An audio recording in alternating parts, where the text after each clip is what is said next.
शिव पुराण कहती है, छोटा हो बड़ा हो, गरीब हो अमीर हो, कोई भी जीवन में किसी की भी जरूरत कभी भी कहीं पर भी पड़ सकती। इसलिए शिव महापुराण की कथा बार बार कहती है कि किसी को हल्का ना समझे, किसी को कमजोर ना समझे। शिव महापुराण की कथा कहती है आप दूसरे को भी हल्का ना समझे और अपने आप को भी हल्का ना समझे। आप दूसरे को भी कमजोर ना समझें और अपने आप को भी कमजोर ना समझें।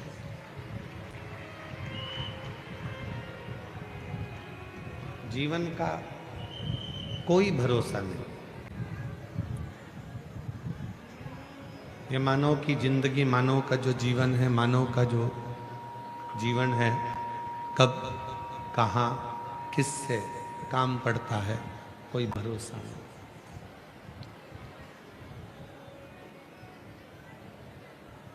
और दो चंदन होते हैं। शिव महापुराण की कथा दोनों चंदन का वर्णन कर रही। एक होता है हरि चंदन, एक होता है शिव चंदन।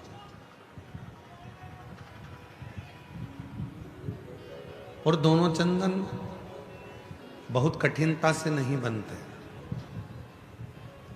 पूर्ण समर्पण के साथ में ये दोनों चंदन का निर्माण होता है। हरि चंदन, तुलसी अपने आंगन में रहती है। तुलसी का पौधा जब सूख जाता है तो तुलसी की जो लकड़ी होती है उसको घिसकर पानी में भगवान को लगाया जाता है। वो चंदन हरि चंदन कहलाता है। और कोई बेलपत्र का वृक्ष जब सूख जाता है और उसकी जो लकड़ी होती है उस लकड़ी को घिसकर जो चंदन बनाया जाता है और शिव को लगाया जाता है, उसको शिव चंदन कहते हैं। और दोनों चंदन अपना अपना कार्य करते हैं।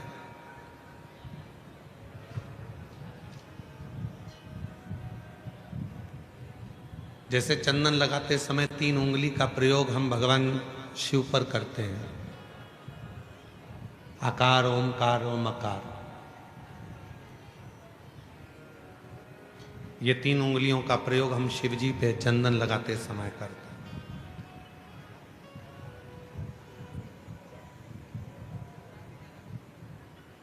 शिव चंदन एक ऐसा चंदन, जब कोई बेलपत्र की लकड़ी, कोई बेलपत्र का पेड़ जब सूखता है तो उसकी छोटे से लकड़ी को हम अपने घर में रखकर उसको घिसकर शिव जी को इन 3 उंगलियों से चंदन को लगाते हैं। आकार, ओमकार और मकार, तीनों। पर इन 3 उंगली को जब हम लगाते हैं और 3 उंगली से जब हम त्रिपुंड बाबा का लगाते हैं तो उसमें जो नीचे की उंगली है मकार, जो नीचे की रेखा है मकार, हम जब चंदन लगा रहे हैं तो नीचे नीचे की जो रेखा है, एक कोई फोटो आया है, जैसे ये 3 उंगली से ये चंदन लगा, आकार, ओमकार और ये मकार।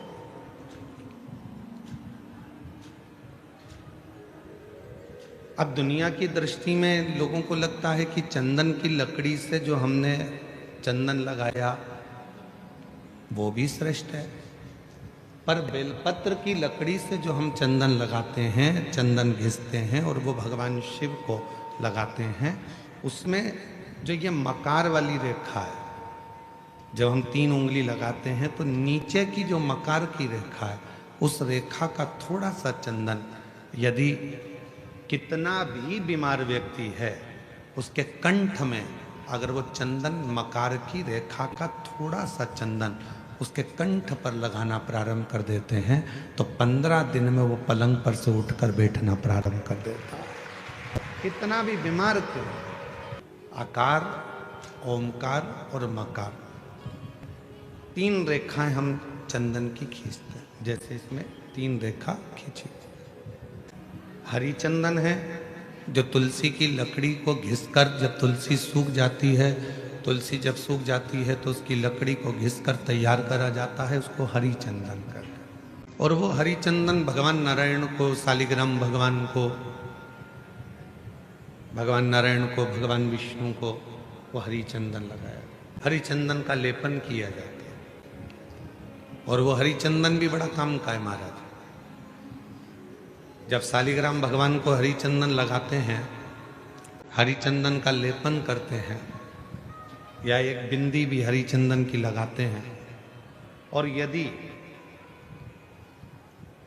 वो हरी चंदन का एक छोटा सा अंश मात्र भी हम लेकर आए, और जिसको दमे की शिकायत होती है, श्वास की शिकायत होती है, चढ़ने में चलते चलते हाँपड़ी भरा जाती है, हाँप भरा जाती है, डॉक्टर ने कह दिया कि फेफड़े 70%, 60%, 80% खराब हो गए हैं, काम नहीं कर रहे, उस व्यक्ति के हृदय पर, वक्ष स्थल पर यदि वो हरी चंदन का लेपन जो शालिग्राम भगवान पर, भगवान श्री हरि पर, राम जी पर, ठाकुर जी पर, कृष्ण पर, लड्डू गोपाल पर जो आपने किया है, उसको यदि हम लगाना चालू करते हैं तो उसको भी फिर चलने में तकलीफ नहीं आती और फेफड़े उसके काम करना प्रारंभ कर देते हैं।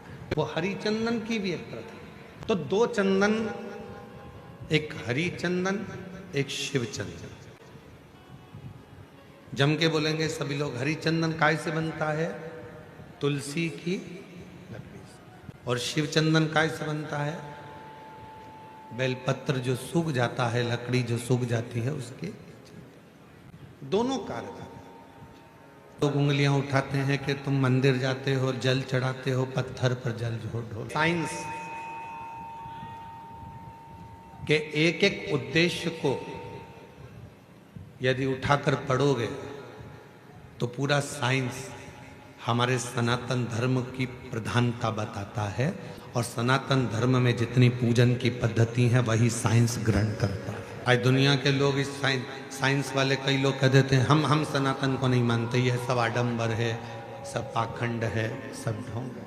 नहीं, डॉक्टर पूरा इलाज करता है, सारी दवाइयाँ देता है, सब कुछ करता है, और आखिरी में डॉक्टर भी कह देता है कि मैं पूरी कोशिश कर रहा हूँ, अब उसके हाथ में। मतलब डॉक्टर को भी मालूम है कि एक डॉक्टर और बैठा है, वो काल अधिपति महाकाल कहीं ना कहीं बैठकर इस कार्य को कर रहा है। एक और बैठा, संभालने वाला एक और बैठा। शिव कथा कह रहे। कल कथा में कहा था कि दुनिया में किसी की सामर्थ्यता नहीं है कि कोई तुम्हारा बुरा कर दे। अपना बुरा हम खुद कर रहे हैं, कोई दूसरा बुरा नहीं कर सकता। कि सामर्थ्यता नहीं हो सकती कि कोई तुम्हारा बुरा कर दे। हमने अपनी व्यासपीठ ने भी कई बार देखा है, कई माताएं बहुत परेशान हो जाती हैं तो घर में झगड़ा करते करते, जब सास से झगड़ा होता है, ननद से झगड़ा होता है, परिवार में झगड़ा होता है, तो वो झगड़े में कह देती है ऐसी जिंदगी मेरी भगवान ना जाने क्यों पैदा कर दिया, मुझे तो भगवान मार दे तो अच्छा। मतलब तू अपने आप को कोस रही है, और दिन भर में एक बार सरस्वती मुख से निकलती है तो हो सकता है कि वो तेरा बुरा होना उसी दिन से चालू हो गया। मेरे जीजा हुन भी जब परेशान हो जाते हैं तो कहते हैं भगवान ये शरीर तो भगवान तूने ऐसा दे दिया। कई माताएं दिन भर बैठी बैठी सोचती रहती हैं कहीं मुझे ये बीमारी तो नहीं हो गई, मेरे शरीर में गठान हो गई, कहीं मुझे ये वाली बीमारी तो नहीं हो गई, मेरे को भोजन नहीं पच रहा तो मुझे ये बीमारी तो नहीं हो गई, मेरी आंखें दुख रही हैं तो आंखों में ये बीमारी तो नहीं हो गई, मेरी कमर से चलते नहीं बन रहा तो मेरा कहीं गुरिया तो नहीं खसक गया, मेरा घुटने से चलते नहीं बन रहा, मेरा घुटना तो बेकार नहीं हो गया, कहीं घिस तो नहीं गया। प्रत्येक स्त्री पुरुष आज के समय में प्रत्येक व्यक्ति अपने लिए ही बुरा सोच रहा है। मेरे को ये तो नहीं हो गया, मुझे ऐसा तो नहीं हो गया, मुझे वैसा तो नहीं हो गया। और दिन भर वो जब अपने बारे में गलत गलत गलत गलत सोचता है तो उसको अपने आप शरीर में गलत होना प्रारंभ हो जाता है। और जिसने ये सोच लिया कि मुझे कुछ भी नहीं हुआ, फिर तो परमात्मा ऐसी कृपा करता है कि कुछ हो भी रहा होता है तो परमात्मा उसको अच्छा करता है। उसका प्रमाण इस कथा के मंडप में एक माता जी बैठी हुई, हाथ हिला सकती हैं।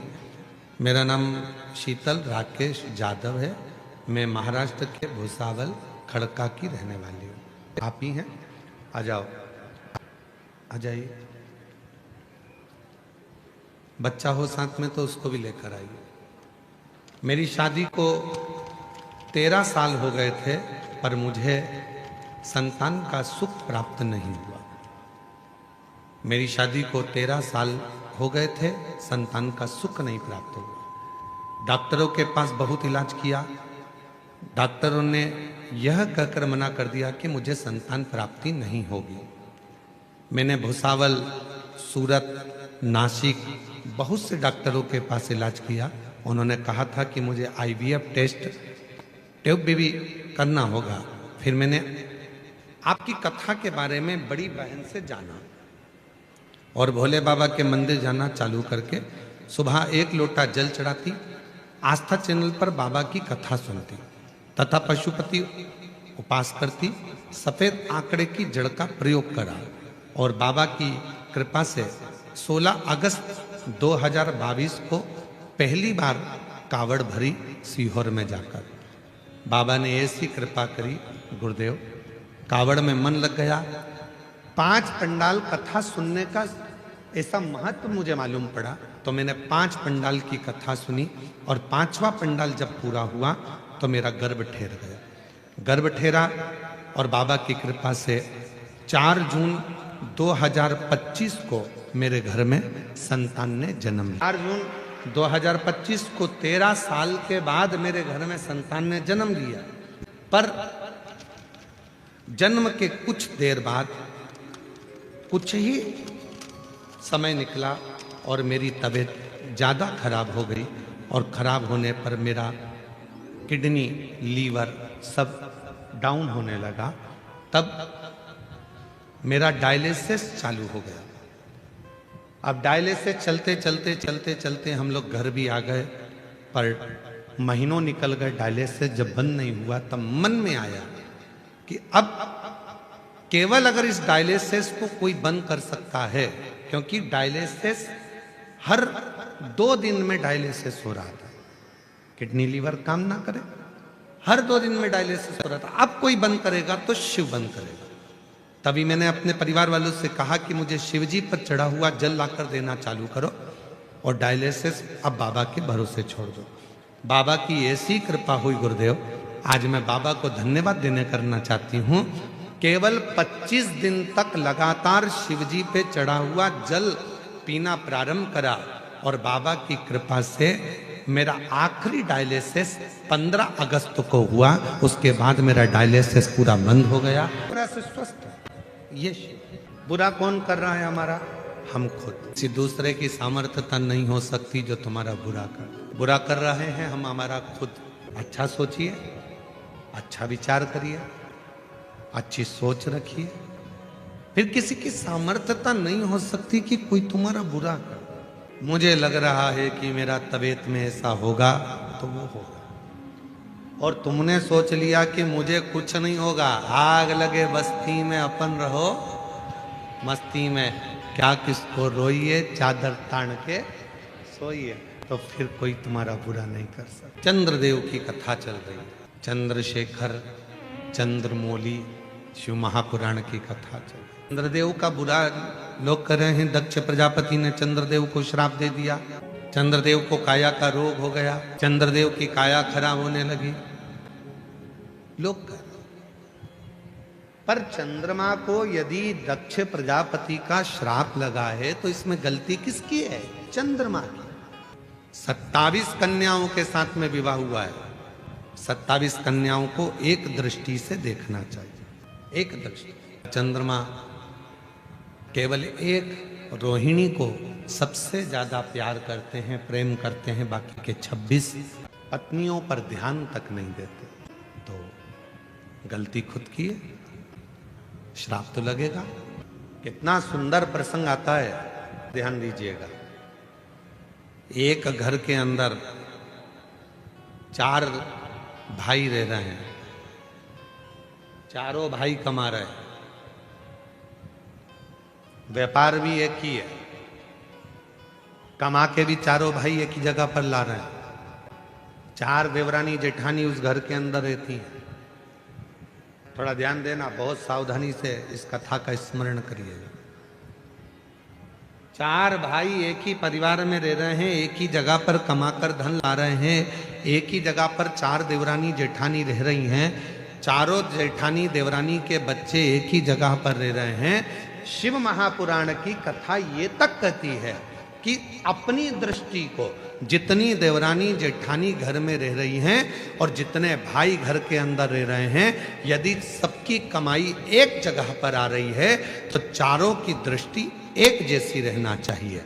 ये नहीं कि मेरे बेटे को मैं मलाई का दूध दे दूं और दूसरे के बेटे को सादा दूध दे दूं, मेरे बेटे को मैं घी की रोटी दे दूं, दूसरे को सादी रोटी दे दूं, मेरे बेटे को मैं 2 चम्मच घी लगा दूं और दूसरे के बेटे को 1 चम्मच घी लगा दूं। जिसकी दृष्टि में जो अपने बच्चों के प्रति प्रेम कर कर दूसरे के बच्चों के प्रति बैर उत्पन्न करना प्रारंभ कर देता है, उसके घर के बच्चों की जिंदगी अपने आप बर्बाद होना प्रारंभ हो जाती है। कोई उसको दूसरा बर्बाद नहीं करता। अब ये बात हमने एक बार कथा में कही तो एक बहन जी ने लिखकर भेजा, तो क्या हम हमारे बच्चे के लिए अच्छा नहीं सोच सकते? सोचो, मना कौन कर रहा है? पर जब तुम एक जगह पर रह रहे हो तो सबके प्रति सब बच्चे तुम्हारे, सब बच्चे। एक बार हमने कथा में कहा था, सबसे ज्यादा नरक में कौन जाता है? याद है आप लोगों को? बोलो तो जम के। सबसे ज्यादा नरक में कौन जाता है? तो एक बार हमने कथा में कहा था, सबसे ज्यादा नरक में जाता है प्रसाद बांटने वाला। इस पे लोगों ने हमको अपशब्द लिख कर भेजा कि बताओ, सीवर वाले महाराज ने कह दिया कि सबसे ज्यादा नरक में कौन जाता है, तो क्या प्रसाद बांटने वाला जाता है। प्रसाद बांटने वाला नरक में क्यों जाता है? तो कहा प्रसाद बांटने वाला प्रसाद कभी भी बंटता है तो अच्छी जगह पर बंटता है, धर्म की जगह पर बंटता है। मंदिर, देवालय, शिवालय, कथा, भागवत, सत्संग, संकीर्तन, तीर्थ, प्रसाद अच्छी जगह पर बंटता है।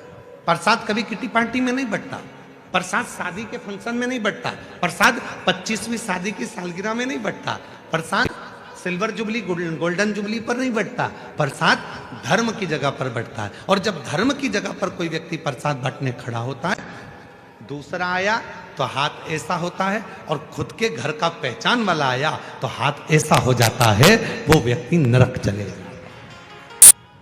पत्नी आई, हाथ बड़ा, बेटा आया, हाथ बड़ा, कोई दूसरा आया, हाथ छोटा, सबको ऐसे ऐसे ऐसे ऐसे दे रहे। तो जैसी पत्नी आके खड़ी हुई तो मुट्ठा भर के दे दिया, बेटा आया तो मुट्ठा भर कर दे दिया, कोई आया परिचित भाई आया, काका आया, काकी आई तो उन्होंने पस भर कर दे दिया। पर उसने ये नहीं सोचा कि हम धर्म की जगह पर खड़े होकर प्रसाद में भेदभाव कर रहे हैं। जब हम प्रसाद में भेदभाव कर रहे हैं तो वो परमात्मा की दृष्टि में रहेगा और हमको नरक भोगना पड़ेगा। इसलिए सावधान रहना। धर्म की जगह पर, सत्कर्म की जगह पर, मंदिर, शिवालय, देवालय, सारी जगह पर एक बराबर, एक जाजम में, एक आनंद के साथ प्रसाद का वितरण के गजानन जी महाराज, दुनिया की सबसे बड़ी रसोई, दुनिया का सबसे बड़ा भंडारा अगर कहीं चलता है तो वो शेगांव के गजानन महाराज। 28 साल से, हो सकता है कि 29 साल 28 साल पहले की बात हो, हम शेगांव गए। भंडारे में भोजन प्रसाद चल रहा था। एक पात्र में कोई मीठी वस्तु थी और वो थोड़ी सी थी। वो मीठी जो वस्तु थी, वो वस्तु को एक और रख दिया और सारी वस्तुएं चल रही। हमने पूछा, एक माता जी वो परस रही थी, तो हमने कहा कि ये थोड़ी सी मीठी वस्तु बची है तो ये भी प्रसाद में दे देना चाहिए। तो उन्होंने कितनी सुंदर बात कही गजानन महाराज के दरबार में, जरा विचार करिए। उन्होंने कहा कि हम ये अगर ये थोड़ा सा सामान 2-4 लोगों को देंगे, 2-4 भक्तों को देंगे, और बाकी के भक्त यदि उस प्रसाद को नहीं ले पाएंगे और उन तक वो प्रसाद नहीं पहुंचेगा तो उसका दोष हमको लगेगा। इसलिए जब एक जाजम पर गरीब हो, अमीर हो, पैसे वाला हो, बड़ा हो, छोटा हो, जब एक जाजम पर बैठकर एक साथ भोजन कर रहे हैं तो उनकी भोजन की थाली में भी एक जैसा भोजन जाना चाहिए। कहाँ खड़े हो धर्म की जगह पर, कहाँ खड़े हो सत्कर्म की जगह पर, और वहां पर भी अगर हम भेद करें तो फिर परमात्मा हमको दंड तो देगा।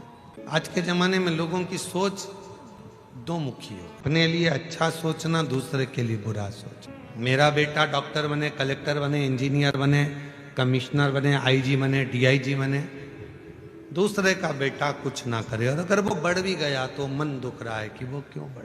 इतना सुंदर संवाद है शिव महापुराण की कथा में। तुमरुका जी चंचूला देवी से कहते हैं, चंचूला, जिस नारी के मन में किसी भी बच्चों के प्रति यदि बैरभाव उत्पन्न हो जाता है, उस नारी को अपने जीवन में मृत्यु से पहले कष्ट भोगना पड़ता, बहुत कष्ट। उठाओ पूरा रामचरितमानस का चरित्र। राम जी के जाने की कथा मिलती है रामचरितमानस में कि राम जी ने सरयू जी में समाधि।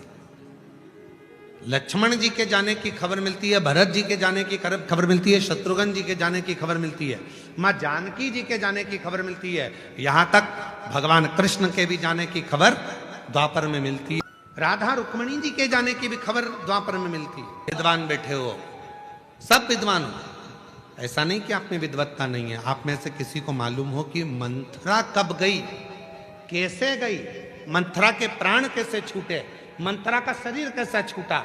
अगर आप लोगों को किसी को मालूम हो तो हमको जरूर लिख के भेजना कि मंथरा ऐसे मरी थी।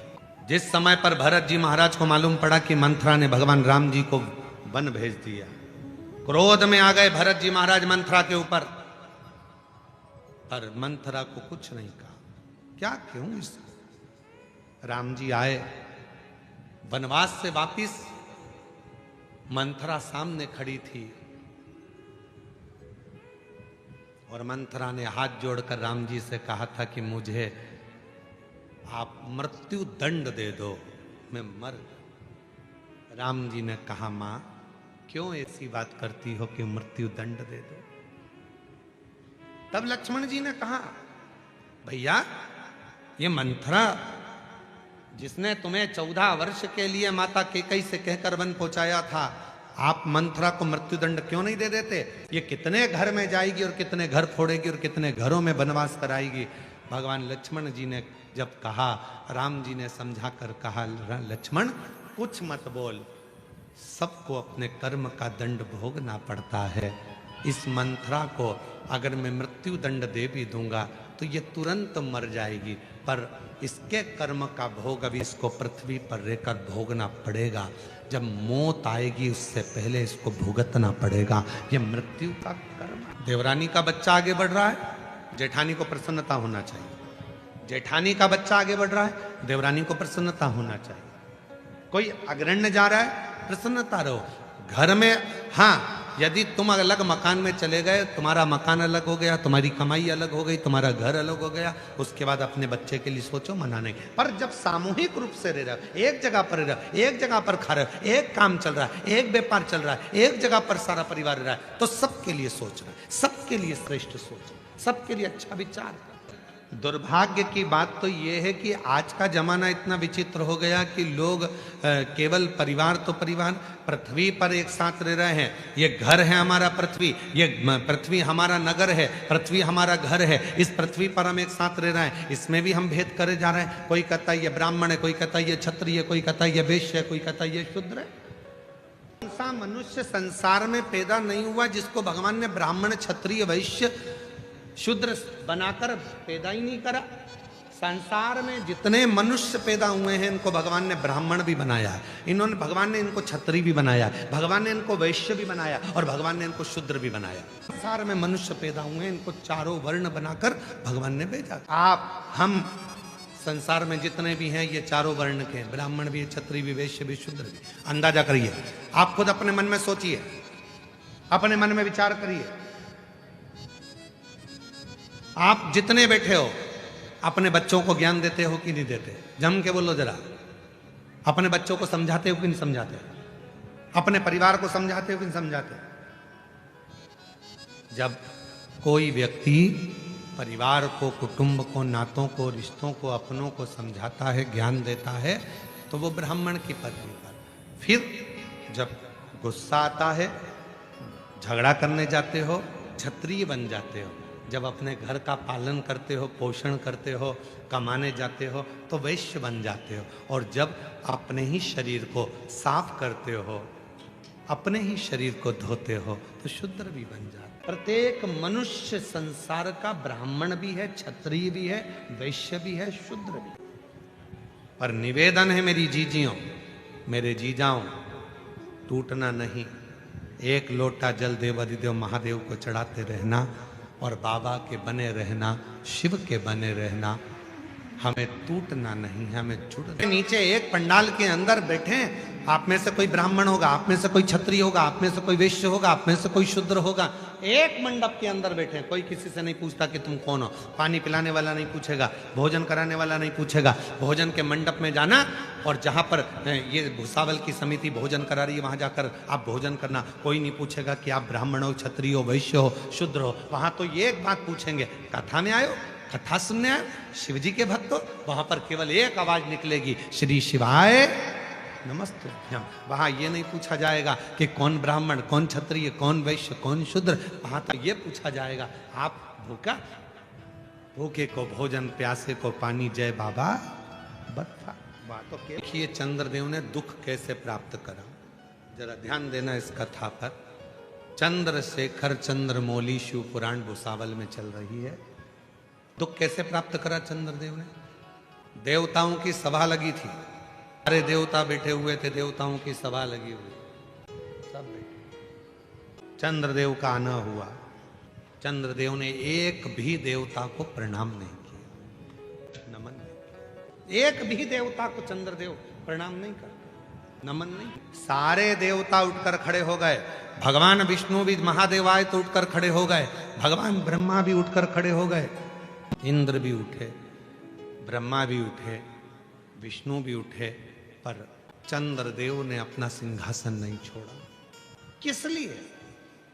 क्योंकि चंद्रदेव को जितने भी लोग मिलते थे वो कहते थे बड़ा सुंदर है चंद्रदेव, बड़ा विद्वान है चंद्रदेव, चंद्रदेव औषधि का देवता है, चंद्रदेव बड़ा सुंदर है, चंद्रदेव बड़ा सुंदर है। अब कौन समझाए कि ज्यादा बड़ाई होती है तो वो बड़ाई जब ज्यादा होने लगती है तो व्यक्ति के अंदर एक अभिमान प्रकट होने लगता है। अभिमान। हम आपसे भी कहते हैं पशुपति व्रत करो, 4 बार कर लिए, 3 बार कर लिए, 5 बार कर लिए, 10 बार कर लिए, तो भी किसी से मत कहना कि मैंने इतने व्रत करे। मेरे बराबर कोई नवरात्रे का व्रत नहीं रखता। मैं नवरात्रे में व्रत रखती हूँ, देवी जी का व्रत रखती हूँ, एक लौंग खाकर व्रत रखती हूँ, एक जरा सा पानी पीकर व्रत रखता हूँ। मैं भगवान का व्रत ऐसे करती हूँ, मैं एकादशी का व्रत ऐसे करती हूँ, मैं प्रदोष का व्रत ऐसे करती हूँ, मैं पंडरीनाथ का व्रत ऐसे करती हूँ, मैं पशुपति व्रत ऐसे करती हूँ, मैं 16 सोमवार का व्रत ऐसे करती हूँ, मैंने 5 बार 16 सोमवार करे, मैंने 10 बार ये वाला व्रत करा। कभी मुख से मत कहो, इससे तुम्हारे भीतर अभिमान आएगा। अभिमान आएगा तो मेरा भोलेनाथ तुमसे दूर हो जाएगा, क्योंकि शिव को अभिमान पसंद नहीं है, शंकर को अभिमान प्रिय नहीं। कभी मत कहो कि मैंने इतना व्रत करा, मैंने इतनी साधना करी, मैंने इतना तप करा, मैंने इतना यज्ञ करा, मैंने इतना अनुष्ठान करा, कभी नहीं। पर कई माताएं आती हैं, आकर कहती हैं गुरुजी हमारा ये काम बाबा ने कर दिया। हम कहते हैं बस इतना ही बोलो कि बाबा ने कर दिया। कभी सीवर वाले बाबा का नाम नहीं कि मिश्रा जी आप या बाबा। मेरी शादी को 17 साल हो गए थे, मुझे संतान का सुख नहीं था। कई लोगों ने आपके बारे में बताया, पर मेरा आप पर विश्वास नहीं था। मैं आप पर विश्वास नहीं करती। क्यों? क्योंकि ऐसे ना जाने कितने महाराज आते हैं और कितने महाराज बोलते हैं, कैसे भरोसा करूं? 17 साल मेरे घर के लोग मुझे जहां जहां लेकर गए, मैं सब दूर गई, पर फिर भी मुझे औलाद नहीं हुई। तो अब मेरा विश्वास तो टूट चुका था। मैं आप पर रत्ती भर भरोसा नहीं करती थी, विश्वास नहीं करती। पर एक दिन मेरे पति ने आप पर विश्वास किया और मेरे पति ने कहा कि वो सीहोर वाला बाबा कथा कहता है तो लगता है कि वो कथा नहीं कहता, ऐसा लगता है स्वयं शिव कथा कहते हैं, तू एक बार सीहोर चल मेरे से। और हमारे मामा जी प्रीतमपुर में रहते हैं, तो हम हमारे मामा जी के घर चले गए और मामा मामी जी को लेकर सीहोर पहुंच गए। और सीहोर पहुंचते ही बोली मामी जी की, एक दिन ये कुबरेश्वर धाम है सीहोर का, मैंने सुना है यहाँ से कोई खाली नहीं जाता, तू बाबा से विनती कर, तुझे बाबा यहाँ संतान जरूर देगा। मेरी मामी जी ने कहा यहाँ से एक कंकर पूजन कर कर ले जाया जाता है। मैंने परीक्षा लेने के लिए वहां से 2 कंकर उठा लिए और मैंने कहा कि मेरी मामी जी कह रही है, मेरा पति कह रहा है कि यहाँ से कोई खाली नहीं जाता, तो मैं भी देखूं क्या मुझे 2 औलाद हो सकती है। तो 2 कंकर वहां से उठा लिए और मैंने पर्स में डाले और लेकर आ गई। मैं आज बाबा को धन्यवाद देने के लिए आई हूँ गुरुदेव। सही में ये व्यासपीठ नहीं है, यहाँ शिव आता है, कथा कहता है, चले जाता है। गुरुदेव 7/10/2024 को मेरे घर में बाबा की कृपा से 2 बच्चों ने जन्म लिया, एक बेटा और एक बेटी। 17 साल के बाद मेरे घर में बच्चे हैं।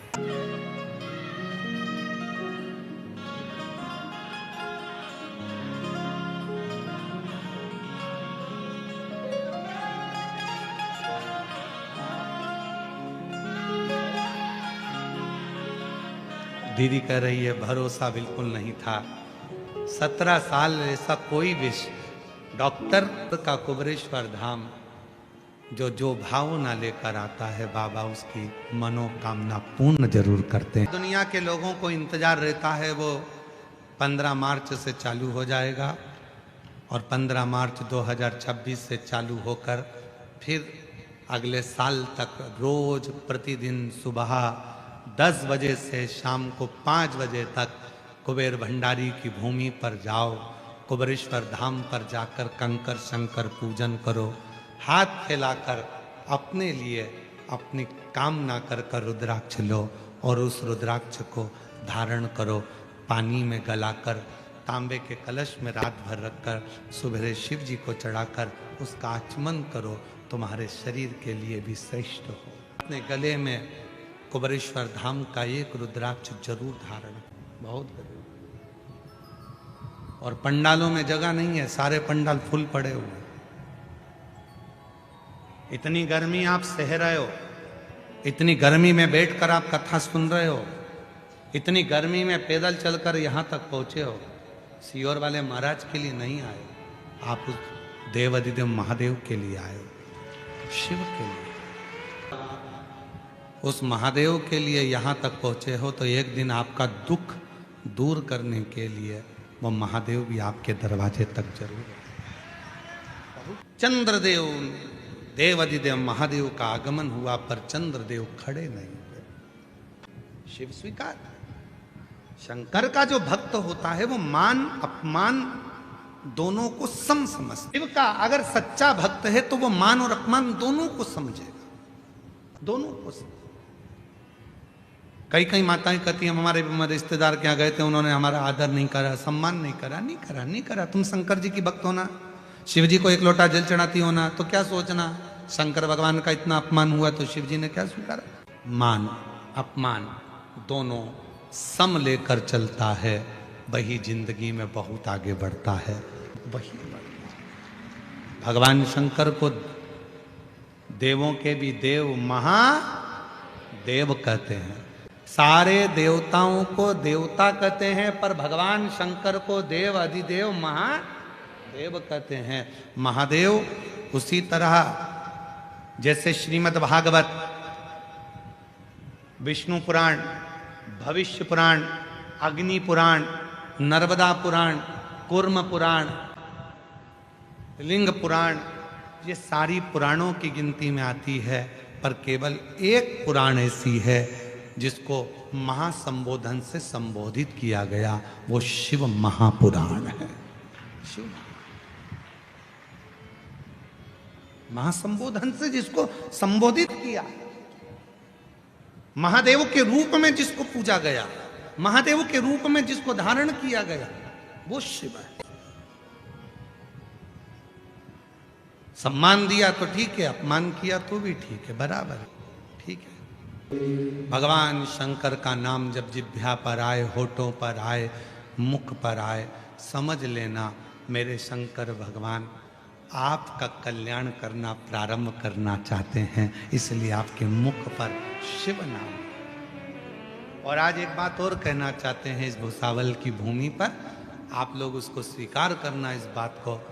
जितने आस्था चैनल पर कथा सुन रहे हैं, जितने फेसबुक यूट्यूब पर कथा सुन रहे हैं, जितने भुसावल की पवित्र धरा पर कथा सुन रहे हैं, माँ ताप्ती के तट पर बैठकर जो ये पवित्र शिव महापुराण की कथा को श्रवण कर रहे हैं, अपने भीतर उतार कर रखना, तुम्हारी कोई सहेली, तुम्हारी कोई बहन, तुम्हारा कोई रिश्तेदार, तुम्हारे कोई अपने जब तुम्हें शंकर जी के मंदिर में जाने की प्रेरणा दें और तुमसे कहें कि शंकर के मंदिर में जाकर एक लोटा जल चढ़ाया करो, तुम्हारा कोई रिश्तेदार, तुम्हारा कोई दोस्त, तुम्हारी कोई सहेली जब तुम्हें शंकर के मंदिर तक ले जाए, शिव के मंदिर भेजना प्रारंभ कर दे, तो समझ लेना वो दोस्त नहीं, स्वयं शिव आया है, वो रिश्तेदार नहीं, स्वयं शंकर आया है, और वो तुम्हारा हाथ पकड़कर तुम्हारे दुख को समाप्त करना चाहता है, इसलिए तुम्हें शिव तक लेकर जा रहा है। शंकर आ रहा है, शिव तक भेज रहा है, शंकर तक पहुंचा। चंद्रदेव शिव को देखकर उठे, भगवान शंकर को देखकर भगवान नारायण उड़ गए, ब्रह्मा जी उड़ गए, इंद्र उड़ गए, सारे देवता उड़ गए, पर भगवान शंकर को देखकर चंद्र नहीं उठे, क्योंकि उनको अभिमत्ता थी, मैं बड़ा सुंदर हूं, मैं बड़ा ज्ञानी हूं, मैं बड़ा विद्वान हूं, मैं औषधि का देवता हूं। चंद्र को औषधि का देवता माना जाता है, और जरूरी नहीं है कि एक दिन डॉक्टर को भी डॉक्टर की जरूरत पड़ जाती है, एक दिन वकील को भी वकील की जरूरत पड़ जाती है, एक दिन शिक्षक को भी शिक्षक की जरूरत पड़ जाती है, और एक दिन गुरु को भी गुरु की जरूरत पड़ जाती है, कोई जरूरी नहीं है। चंद्रदेव औषधि के देवता हैं, और जब बीमार पड़े, दक्ष प्रजापति ने श्राप दिया, पूरा शरीर गलने लगा, तो उनकी औषधि काम क्यों नहीं हुई? फिर क्यों शंकर जी के पास गए? कभी कभी डॉक्टर को भी डॉक्टर के पास जाना पड़ता है, कोई जरूरी नहीं कि हमारे को ही सब आता है तो ना, अपने अंदर ये अभिमान भी मत लाओ कि मेरे को ही सब आता है, ना ना ना, सबको आता है, इसलिए आप सब विद्वान हैं। संसार में कोई ऐसा नहीं है कि जो विद्वान नहीं, सब विद्वान। तुम्हारी धर्म पत्नी को सब्जी अच्छी बनाना आती है तो तुम्हारी मम्मी को दाल अच्छी बनाना आती है। तुम्हारी सास अगर मक्का की रोटी, ज्वार की रोटी अच्छी बना लेती है तो तुम्हारी मम्मी भी कोई ना कोई रोटी अच्छी बना लेती है। सबको कुछ ना कुछ भगवान ने हुनर देकर पैदा करा है, ऐसा कोई नहीं है जिसको हुनर देकर पैदा नहीं करा। आप अपने आप में ये ना सोचेंगे मुझे सब कुछ आता है, ना ना ना, सब कुछ ना, ये तो उसकी कृपा है। चरितमानस में मिलती है, कहा हनुमान जी तुम्हारे पास में वो बल है कि पूरी सेना को तुम समुद्र के उस पार ले जा सकते हो, पूरी सेना। हनुमान जी ने मन में सोचा कि ये सब मुझे ही महान बना रहे हैं, हनुमान हनुमान हनुमान हनुमान। हनुमान जी ने सोचा कि केवल मुझे महान मत बनाओ, जो राम जी के काज में आ गया वो सब महान है। तो हनुमान जी ने कहा कि केवल मैं ही नहीं कि मैं तुम सबको सेना को उस पार ले जाऊं, हमारी सेना में नल नील ऐसे हैं जो राम नाम लिखे पत्थर भी अगर हाथ लगाकर फेंक देते हैं तो वो पत्थर भी तैर जाते हैं। हनुमान जी ने उनको भी महत्व बता दिया, उनको भी महत्व। और कितने विद्वान थे हनुमान जी महाराज, जरा विचार करिएगा। हनुमान जी की विद्वत्ता पर थोड़ा ध्यान दीजिएगा कि हनुमान जी महाराज कितने विद्वान थे। राम राम लिखे पत्थर पानी में डाले जा रहे थे, पत्थर तैर कर समुद्र में उधर इधर सब जगह जा रहे थे। एक पत्थर उधर जा रहा, एक पत्थर उधर जा रहा, सारे पत्थर एक साथ आ ही नहीं रहे थे। तो पुल कैसे बने? राम जी ने मन में विचार करा, इस पुल को बनाने के लिए काम करना पड़ेगा। नल और नील को बिठाया, नल से कहा तू रा लिख, और नील से कहा तू मां लिख। रा का पत्थर पानी में फेंका और मां का पत्थर पानी में फेंका। रा का पत्थर और मां का पत्थर दोनों अपने आप एक दूसरे से चिपकते चले गए और पुल बनकर तैयार हो गया और सारी सेना पार। अगर केवल राम लिख देते तो पत्थर इधर जाता उधर जाता उधर जाता उधर जाता, पर इन्होंने विद्वत्ता धारण करी, एक में रा लिखा एक में मां लिखा, दोनों को जुड़ गए, अपने आप जुड़ते जा रहे थे। राम राम राम राम फिक्स होते चले जा रहे थे, फिक्स, इधर रा इधर मां, फिक्स रा मां, फिक्स रा मां, फिक्स, दोनों इकट्ठे होते गए, पुल बनकर तैयार हो गया। पहले राम राम लिखकर छोड़ रहे थे तो एक उधर जा रहा था एक उधर जा रहा था, पकड़ के लाओ जब तक पुल बनेगा। तो उन्होंने विचार करा हनुमान जी ने, एक में लिखो रा, दूसरे में लिखो मां, अपने आप चिपक जाएंगे, राम हो जाए, पुल बन के तैयार। मां ताप्ती के तट पर, भुसावल की पवित्र भूमि पर 16 मार्च तक ये कथा चलेगी। फिर 20 मार्च से 26 मार्च तक जयपुर में, जयपुर राजस्थान में शिव महापुराण की कथा रहेगी। फिर 30 मार्च से 5 अप्रैल तक आरणी, यवतमाल, महाराष्ट्र में शिव महापुराण की कथा रहेगी। फिर 8 अप्रैल से 14 अप्रैल तक भीलवाड़ा, राजस्थान में शिव महापुराण की कथा रहेगी। फिर 17 अप्रैल से 23 अप्रैल तक दिल्ली में शिव महापुराण की कथा रहेगी। ऐसे कथाओं का क्रम रहेगा। बाबा से अपने मन का भाव कहिए, रात भगवान शंकर की पवित्र कथा वर्णन कर रही है, शिव तत्व कह रहा है, शिव महापुराण की कथा वर्णन कर रहे हैं।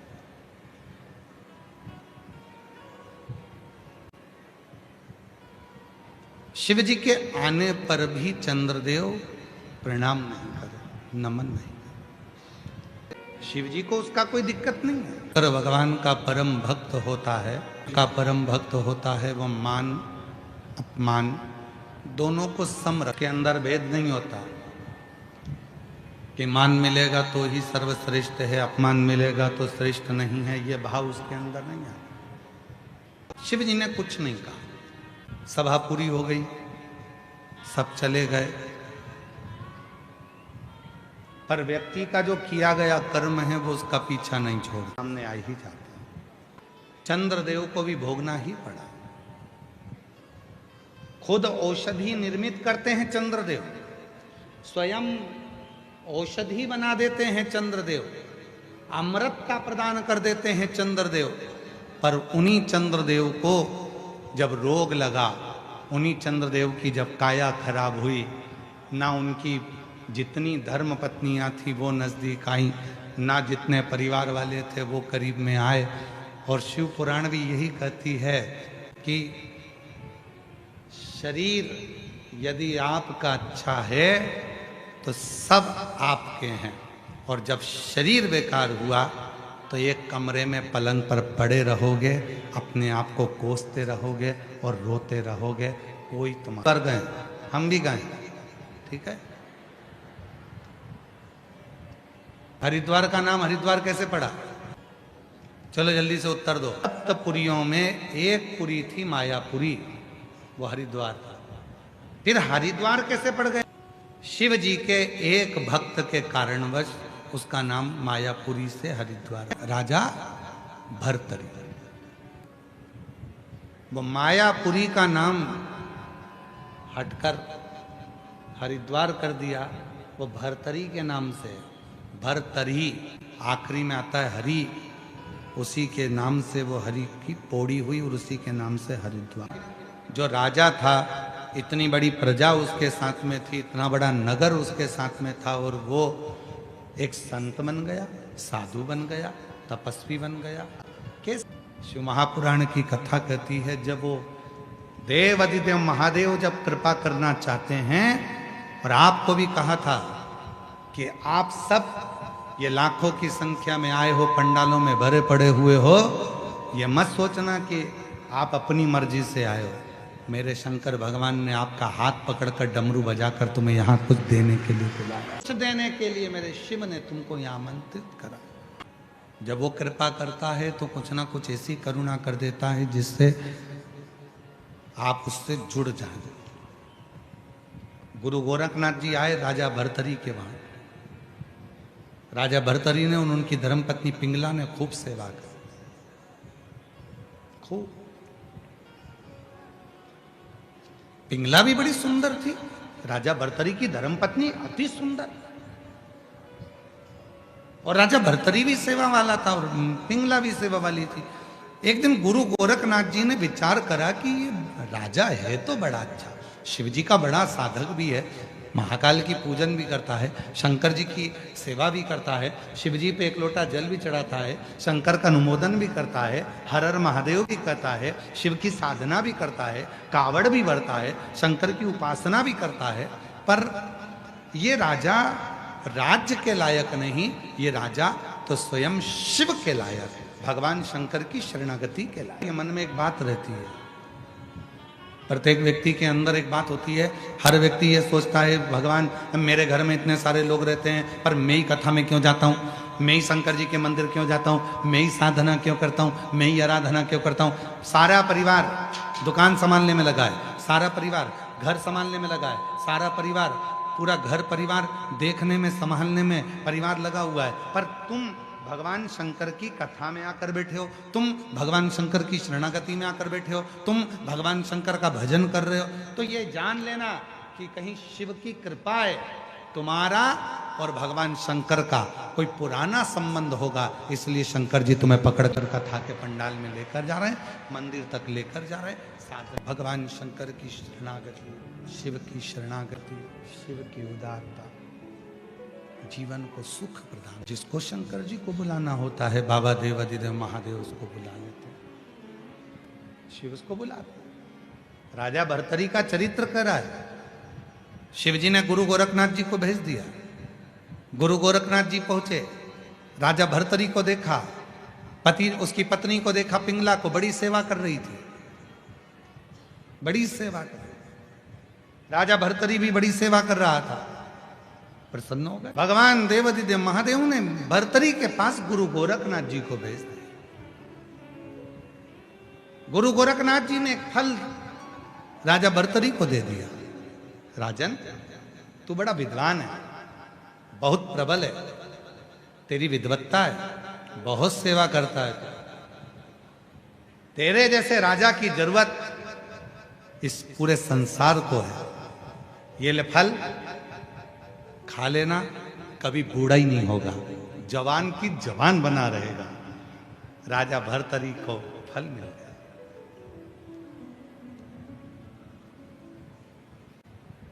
राजा भरतरी को फल मिला, राजा भरतरी फल लेकर गए, विचार करा कि मैं तो जवान हो जाऊंगा, पर मेरी पत्नी बड़ी सुंदर है, पिंगला, इससे मैं बहुत प्रेम करता हूं, इतना प्यार करता हूं कि इसके बिना एक मिनट नहीं रह सकता। तो मैं फल खाऊं और जवान हो जाऊं और मेरी पत्नी बूढ़ी हो जाए, एक काम करता हूं कि ये फल मैं अपनी धर्म पत्नी पिंगला को दे देता हूं, वो जवान रहेगी, बूढ़ी नहीं होगी, तो मुझे भी अच्छा लगेगा। और फल लिया, उस फल को पिंगला को, और फल पिंगला के पास में आया। पिंगला, ये वो फल है जिसको खा लो तो बूढ़े नहीं होते, जवान की जवान बनी रहेगी पिंगला। पिंगला ने फल लिया और विचार करा कि मैं जवान हो जाऊं और मैं जिससे प्यार करती हूं वो बूढ़ा हो जाए। पिंगला प्रेम करती थी राजा के दरवाजे के एक द्वारपाल से। अब राजा ने फल किसको दिया था? जम के तो बोलो, पिंगला। पिंगला ने फल किसको दिया? दरवाजे पे खड़े हुए द्वारपाल। राजा के दरवाजे पर जो द्वारपाल खड़ा रहता है, मैं उसको बहुत प्रेम करती हूँ, बहुत प्यार करती हूँ, वो भी मुझे प्रेम करता है, ये फल मैं उसको दे देती हूँ। पिंगला ने वो फल राजा के दरवाजे के द्वारपाल को दे दिया। द्वारपाल ने फल लिया और विचार करा कि मैं फल खा लूंगा और जवान हो जाऊंगा, पर मैं तो प्यार करता हूं वो रहने वाली वेश्या को जो राजा के महल में नाचती है, नर्तकी है, और इतनी सुंदर नर्तकी है, इतनी सुंदर वो वेश्या है। अगर वो जवान रहेगी, मैं उससे प्रेम करता हूं, तो फल वो खाए, वो जवान रहेगी तो मैं भी खुश रहूंगा। राजा के फल को पिंगला को मिला। पिंगला ने फल जिससे प्रेम करती थी द्वारपाल, उसको दिया। द्वारपाल ने वो फल जिससे वो प्यार करता था उस वेश्या को दिया, नर्तकी को। और वेश्या के पास में फल आया तो वेश्या ने पूरी रात विचार करा, इतना सुंदर फल है, मैं जवान हो भी जाऊंगी तो क्या मतलब, अगर मेरे नगर का राजा भर्तरी इतना अच्छा राजा है, अगर वो जवान हो जाएगा तो ये फल उसके काम आए। और वो फल नर्तकी लेकर पिंगला के पति उस राजा भर्तरी के पास जम के बोलो, जरा आवाज आना चाहिए, पिंगला को। पिंगला ने फल किसको दिया? दरवाजे के द्वारपाल को, क्योंकि वो उसको प्रेम करती। द्वारपाल किसको प्रेम करता था? नर्तकी वेश्या को। फल किसको गया? नर्तकी वेश्या के। नर्तकी वेश्या ने वो फल लिया और विचार करा कि मैं जवान हो भी जाऊंगी तो क्या फायदा, राज्य का राजा यदि अच्छा होगा, जवान होगा, तरुण होगा, तो राज्य भी अच्छा चलाएगा। फल लेकर वेश्या उस राजा के पास पहुंच गई, नमन किया, पूछा राजा भर्तरी ने, क्या बात है, क्या हुआ? महाराज, मेरे पास में एक ऐसा फल है जिसको आप खाएंगे जवान हो जाएंगे, कभी जिंदगी में बूढ़े नहीं होंगे।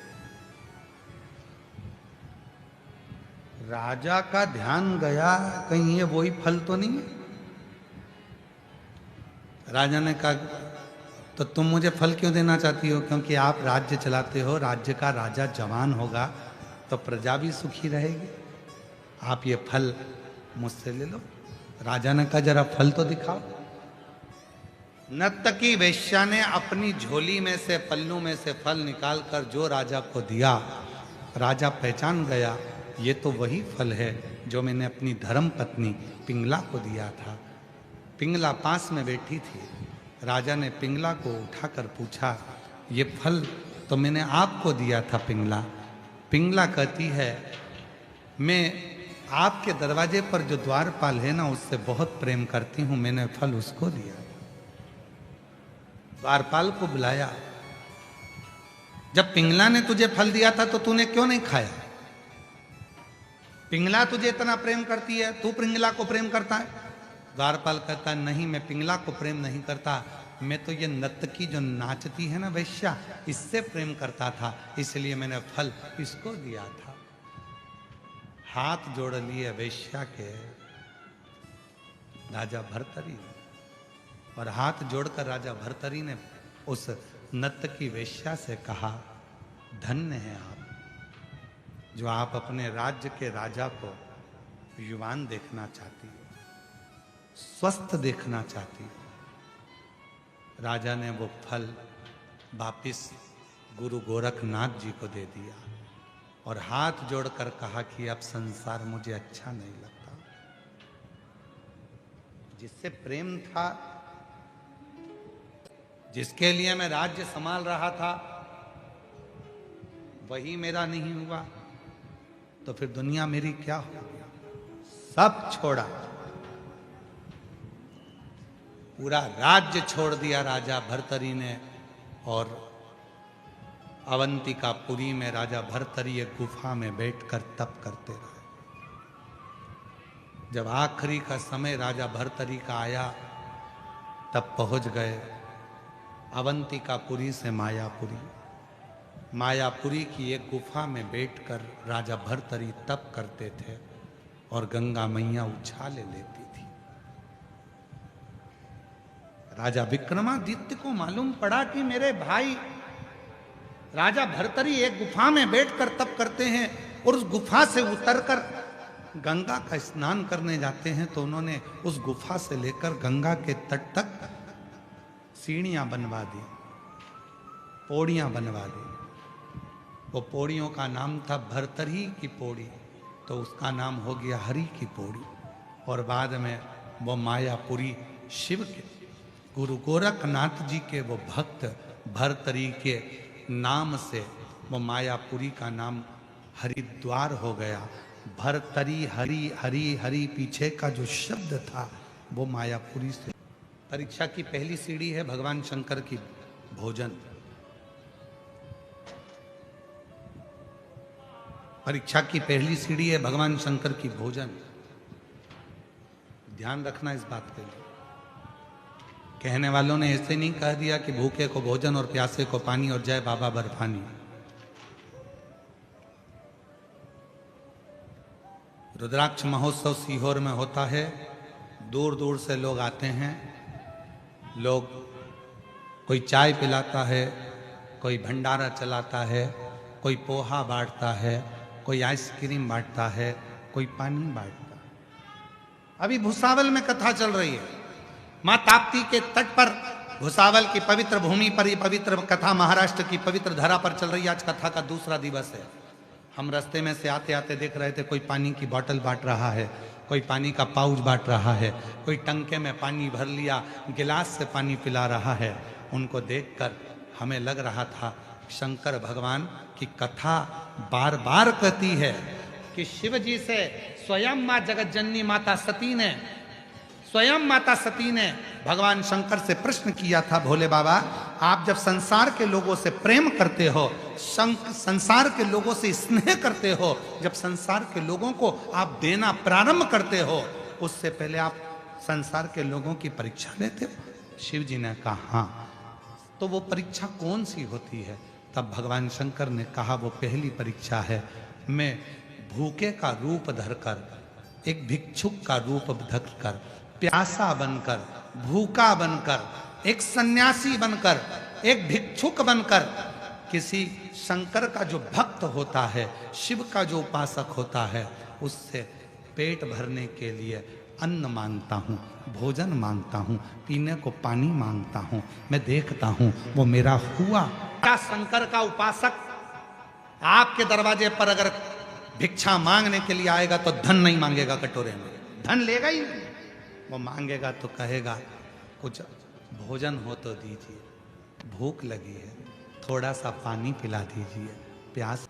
आप यहाँ पर कोई टॉफ़ी लेकर आते हो, 10 लोग 20 लोगों को टॉफ़ी देते हो, किसी को बिस्कुट खिलाते हो, किसी को पानी पिलाते हो। घर से पानी की बोतल लेकर आते हो, एक पड़ोसी को दे देते हो, थोड़ा थोड़ा पी लो साहब, पानी लाया। घर से मिर्ची का ठेसा रोटी बना कर ले आते हो, 2 रोटी पास वाले को पकड़ा देते हो, खाओ साहब, मुंह झूठा करो। ये दुनिया के लोगों को सरल लगेगा कि सीहोर वाले महाराज की कथा में क्या होता है। लोग भोजन बांटते हैं, लोग पानी बांटते हैं, लोग टॉफी बांटते हैं, लोग बिस्कुट बांटते हैं। पर यदि शिव महापुराण की विद्येश्वर संहिता को, गीता प्रेस गोरखपुर की शिव पुराण लेकर आओ, उसकी विद्येश्वर संहिता पढ़ो, उसकी उमा संहिता पढ़ो, उसकी कुमार खंड पढ़ो, उसमें एक एक शब्द में आपको मिलेगा कि शंकर भगवान, जब शिव महापुराण की कथा चलती है, 7 दिन तक मेरा शंकर ना जाने किस रूप में तुम्हारा अन्न जल ग्रहण करता है और तुम्हारे भंडार भरना प्रारंभ में आता है। भूख लगी है, वो पैसा नहीं मांगेगा, वो तुमसे धन नहीं लेगा, वो पैसा चाहिए ही नहीं उसको। पानी पिला दीजिए, भूख लगी है, कुछ है क्या तुम्हारे पास? तो ऐसा कोई भाव आया कि कोई बहुत प्यासा लग रहा है, बहुत प्यासा। जंगल था, बड़े बड़े वृक्ष थे, आड़ा टेढ़ा मोड़ था, पहाड़ी थी। कुछ नर्मदा परिक्रमा के 3 पुरुष 1 महिला चले जा रही थी, दोपहर ही थी, बहुत धूप पड़ रही थी।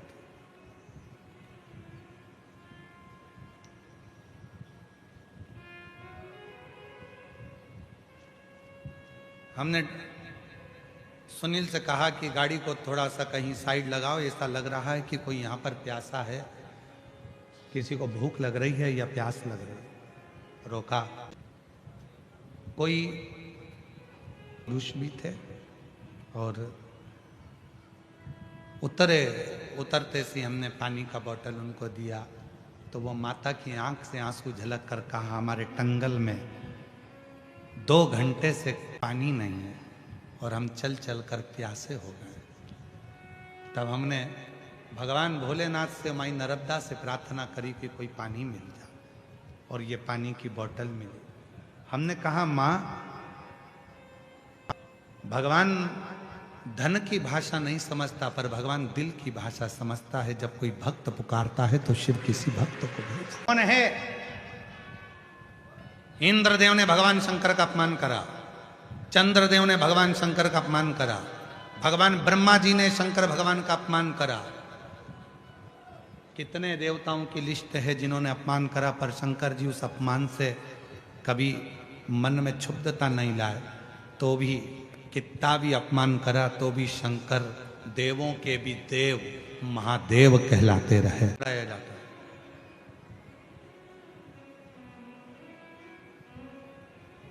क्यों भगवान शंकर को धतूरा समर्पित किया जाता? एक धतूरा और उस धतूरे की भी लीला अलग अलग। जैसे दवाई, कोई दवाई ऐसी रहती है उसको शहद के साथ में, जब आयुर्वेदिक दवाई है तो उसको शहद के साथ में घोल कर चाटा जाता है। कोई दवाई ऐसी रहती है उसको कुनकुने पानी से लिया जाता है। कोई दवाई ऐसी रहती है उसको दूध से लिया जाता है। कोई दवाई ऐसी रहती है कि उसको गुड़ के साथ लिया जाता है। कोई दवाई ऐसी रहती है कि डायरेक्ट उसको मुख में रखा जाता है। कोई दवाई ऐसी रहती है कि उसको गर्म पानी से लेते हैं। कोई दवाई ऐसी रहती है उसको ठंडे पानी से लेते हैं। धतूरे का भी एक नियम, धतूरे की वही है। कोई औषधि शहद से खाई जाती है, कोई पानी से खाई जाती है, कोई किसी से। अर्थात शिव महापुराण की कथा कहती है कि धतूरे को चढ़ाने का भी एक तरीका होता है। को चढ़ाने कोई बच्चा है, हाथ पैर से विकलांग है, शरीर से विकलांग है, नहीं सही हो रहा, प्रदोष की प्रदोष, एक धतूरा शिव जी को, एक दुर्वा, एक कनेर का पुष्प, तीनों शिव जी के मंदिर में चढ़ाना प्रारंभ कर दो।